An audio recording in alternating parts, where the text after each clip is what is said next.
I don't care how many times Travis Kelce was your cheat code tight end, last year was the cliff. 3 touchdowns, career low 8.5 yards per catch, and a 14% target share when Rashee Rice was healthy. So if you draft him here, you're not betting on a bounce back, you're betting against time, and that's how you sink your fantasy season. He's sitting in the 6th round, and for Travis Kelce, that's uncharted territory. This is the first time in his career you can draft him outside the top 30 picks, and somehow it feels like both a gift and a warning, because if you look past the name, you see the kind of season that usually ends a run. 6.2 yards per target, 33rd among tight ends, just 18th in first downs per route run. Even with prime opportunities, you couldn't turn them into the kind of plays that would win you weeks. And the volume that's kept him afloat, it's more fragile than it's ever been. Multiple receivers are coming back healthy, ready to pull from that same short yardage usage that Kelce's had in the past, and that he's relied on for years. So I'm stuck staring at that draft board, the cheapest Kelce's ever been, and wondering if this is the discount you steal or the year you pay full price for the decline. I keep circling back to how fast the floor fell, at least when everyone else was healthy. With Rashee Rice on the field, Kelce was targeted on just 16.2% of his routes and pulled 16.7% of the team's targets overall. That's 1 out of every 6 routes for a player who's lived above that 24% mark most of his career. And then Rice went down and the gap was night and day. The target rate jumped to 24.4%, team share up to about 24.2%. So it's the cleanest split you'll ever see, and it's not some magic resurgence, it's what happens when no one else is in the short area of the field. And this year, sure, Kelce might get peppered early, but Rice will be back from that suspension, Hollywood Brown's healthy, and Xavier Worthy's role shifted late in the season anyway to some of those same underneath routes. Then I think about the red zone. Kelce had 26 red zone targets last year, the most among all tight ends, and for years that's how he buried teams. But now, it's where drives go to die. He turned in only 3 touchdowns the whole season at a 2.6%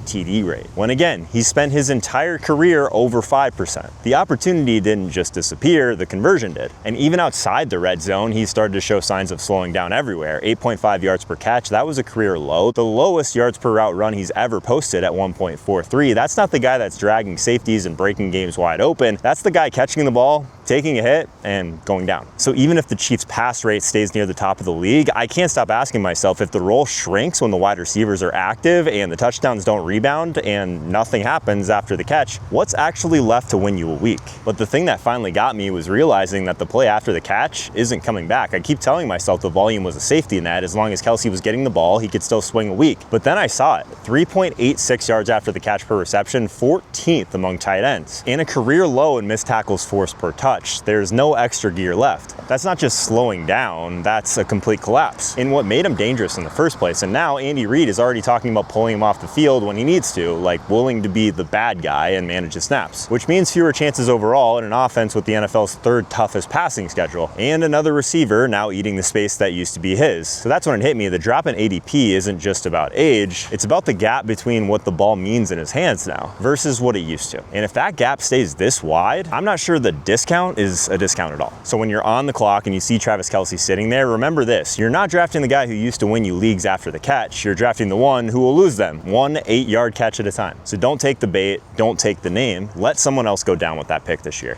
But real quick, if you're serious about actually beating your friends this year, go to fantasyaccelerator.com or hit the first link below. You'll get instant access to my 2025 draft kit, rankings, sleepers, busts, cheat sheets, the same system over 12,000 players used last year to dominate drafts. But here's the deal, I'm actually keeping it limited this year, so the real ones inside actually get my full attention. You'll see on the next page how many spots are left, and when it's full, that's it. And the price goes up this Sunday no matter what, so now's the time to lock in. Tyreek Hill isn't just past his prime. Last year proved the decline's already here, and once it starts at age 31, it doesn't stop. He's going off the board at pick 30 overall, priced like your first wide receiver, and that's what I can't shake. Because last year, even with Tua, he barely cracked wide receiver 24 pace over the back half of the season. It wasn't just fewer highlight reel catches, his entire profile shifted. Yards after the catch collapsed to 3.5 per reception, his lowest since joining Miami, and this year it starts with the wrist injury in the rear view, so we're in the clear. No, now he has an oblique injury that's already cost him 3 straight camp practices and a preseason game. Not to mention this offense has completely shifted in general. Tua's average depth of throw has gone from 9.5 air yards in 2022 to just 5.7 last year. And that might be survivable if we have a lot of yards after the catch. But here's where it gets rough. This offensive line is a huge liability in pass pro, so when the pocket caves, those longer developing shots don't even have a chance. The volume case is sitting there begging to be made, but it's tied to a player whose best yards after the catch catch and best version of this offense hasn't showed up since 2023. But I keep coming back to the way he lost on press coverage last year. For his whole career, he'd been over 80% of those looks. Last season, down to 72%.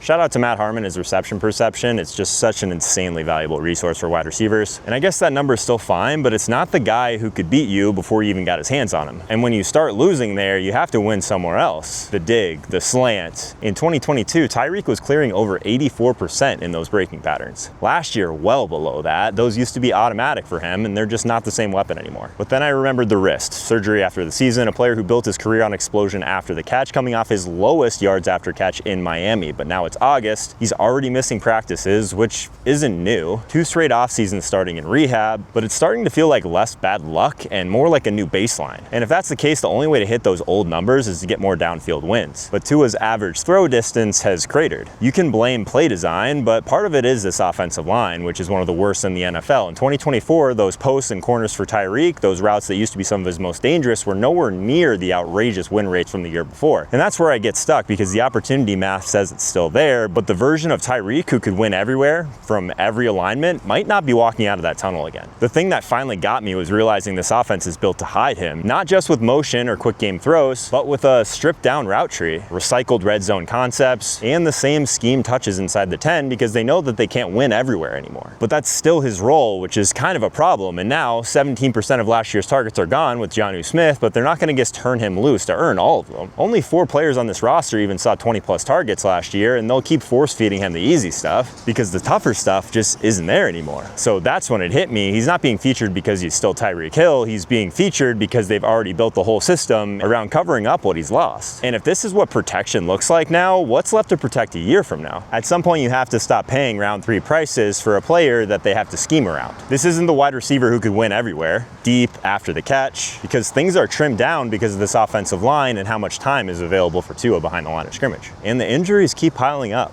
So that's Tyreek's body telling you what's coming. You're not buying the speed that scared defenses. You're buying the version that needs protection to survive, and you're paying full price for it. That's how you ruin a fantasy draft before it even starts. But if you're not ready for my full draft kit yet, you can still get my top 150 rankings totally free at top150free.com. It's the exact list that I'm using in every draft this year, and odds are at least one of your league mates already has it. But if they do and you don't, you're gonna feel it by round 3. So grab yours now. It takes 30 seconds. It might save your whole draft.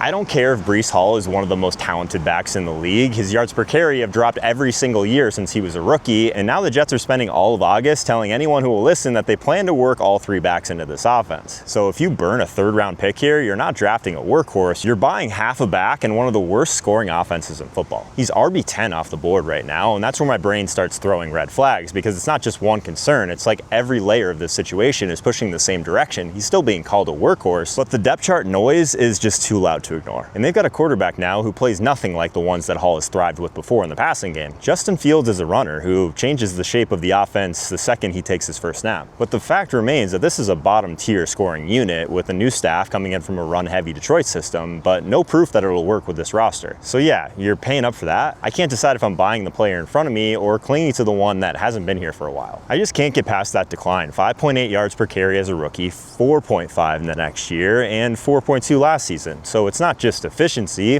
It feels like he used to be harder to bring down, because both the tape and the numbers show that he's just creating less on his own than he used to. The tough thing is really what's around him now. Braylon Allen, 92 carries, 334 yards, 2 touchdowns as a rookie last year. Only 3.6 yards per carry in his own right. But the camp buzz is real. He's been called one of the stars in back-to-back off seasons. And that's the kind of noise that coaches catch on to. But for Hall, the bigger deal might be the passing game. 3rd in running back target share last season at 13.8%. That's 5th in receiving yards per game. That's been kind of the cheat code that's kept him in that RB1 range. And now Justin Fields, 6 starts with the Steelers. His running back target share was about 21.7%. Then it went up right after he left. With the Bears, it was 25th, 24th, and 8th in running back target share over those years. That's not a blip. That's a quarterback who turns checkdowns into scrambles. Every one of those runs is a target that Hall never sees. The Jets O-line is like middle of the pack overall, with some legit run blocking upside. Even if Fields opens up some lanes for Breece, this is still a team projected for 5.5 wins, tons of negative game scripts, low red zone volume, and a QB who doesn't feed running backs in the passing game. So that's a rough formula to crack in this range of your fantasy draft. The thing that finally got me was realizing last year's ceiling looked a lot like his supposed floor. RB17 in points per game, and that was with 299 touches. It came while breaking a tackle only once every 29 carries. That was 42nd in the league. And it came with an average of 6.1 defenders in the box. 62nd ranked Buck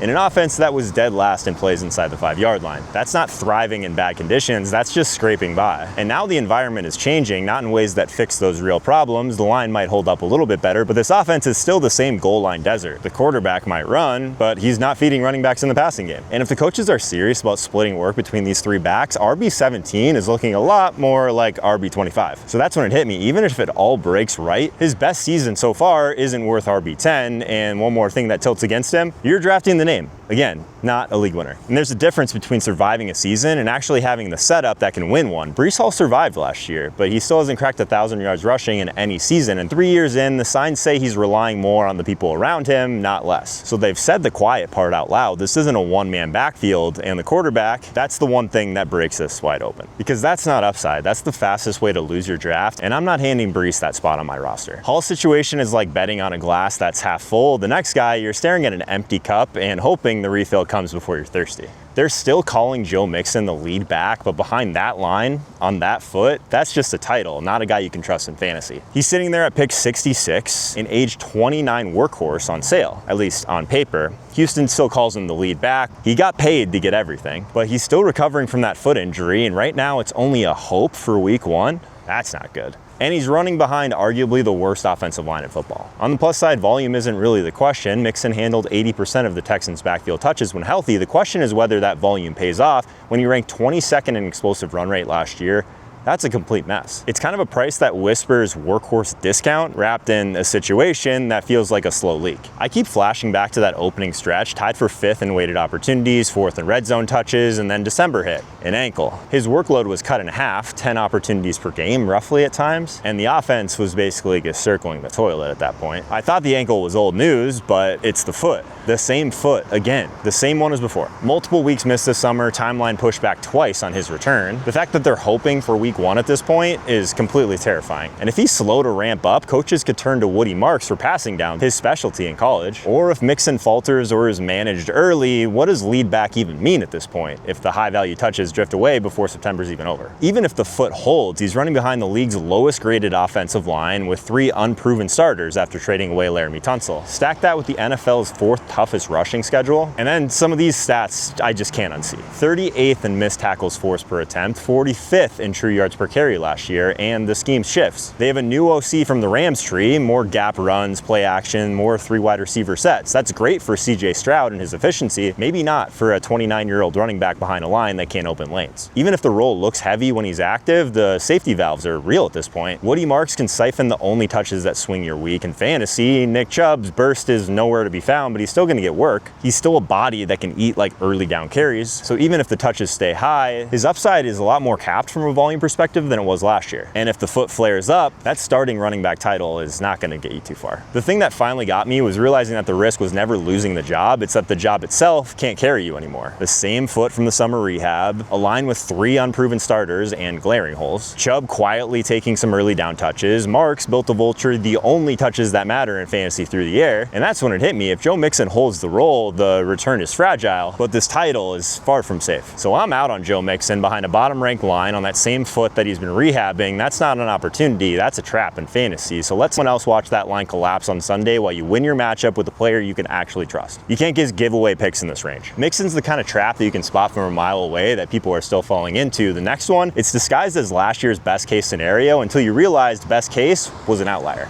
Last year was the best Baker Mayfield we'll ever see, and if you think that's harsh, go look at the year before it. This is the same trap we've seen a million times, buying the 1-year high like it's the new normal. Baker's going in the 6th round at QB6. That's the same range as guys like Joe Burrow, a quarterback whose floor is 35 touchdowns when healthy, and that's where I hit the wall, because Baker's coming off a career year, a season that has people drafting him, but he's like part of that top tier group. regardless, the setup isn't what it was last year. That's what people are missing. The offensive coordinator who started in 2024 with one of the most aggressive scripts in football is gone. Josh Grizzard had never called a game in his life, but the first thing that he talked about when he did was being physical and winning in the trenches. And Tristan Wirfs, the anchor of this offensive line, just had a knee surgery. He's out for at least the first month. And even with Mike Evans, Chris Godwin, and first-round rookie Emeka Egbuka, there's volatility everywhere here. Evans turns 32 this month. Godwin's recovering from that dislocated ankle. And Egbuka, we like him, but he hasn't played an NFL snap. So when I look at that price, I'm stuck between two pictures, the rare season that we just saw and the one that every shred of context might say is coming next. I keep coming back to the numbers. 15 quarterbacks since 2011 have had a touchdown rate between 6.7% and 7.7%. Every single one of them has dropped the next year. On average, from 21.4 down to about 17.2 fantasy points per game. Baker's rate last season,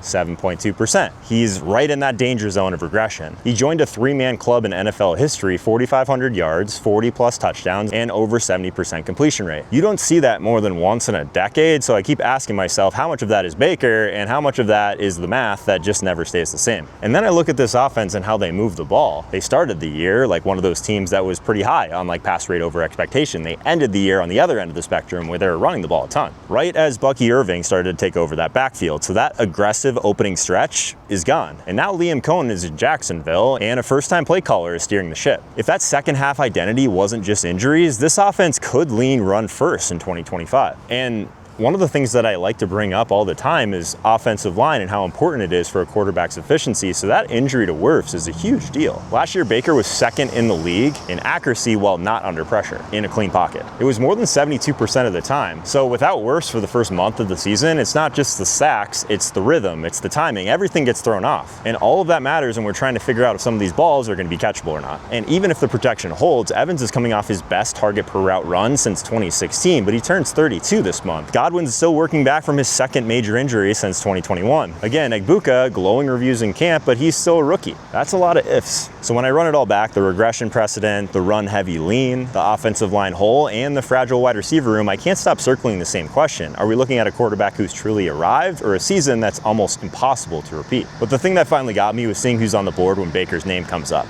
At the QB 6, I just can't pull the trigger because year after year, Baker's sitting there with a setup that's already changed in every major way from last season. And that's when it hit me. It's not about whether he can play at that level again. It's about a bet that you're making. You'd have to believe that that offense opens up as pass heavy as it started last year and that this offensive line can keep Baker clean. You'd have to believe that Evans' efficiency can hold up at age 32, and you'd have to believe that Godwin comes back from his second major injury in 2 years and is the same player. The touchdown thing is probably the most glaring sign, but there's more than one to choose from. The bet you're making is basically that he's the one to break the rules. It's not that Baker isn't good, it's that you have to take him here at this point of your draft. And to do that, you have to believe everything that made last year work will hold perfectly 2 years in a row. So, unsurprisingly, Baker Mayfield will not be on a single one of my teams this year, not with all the things we've mapped out today. It just comes down to not chasing last year and not walking into a minefield of things that can go wrong. If you're willing to do it, I think you'd be surprised at what might ruin your season. Pick your poison.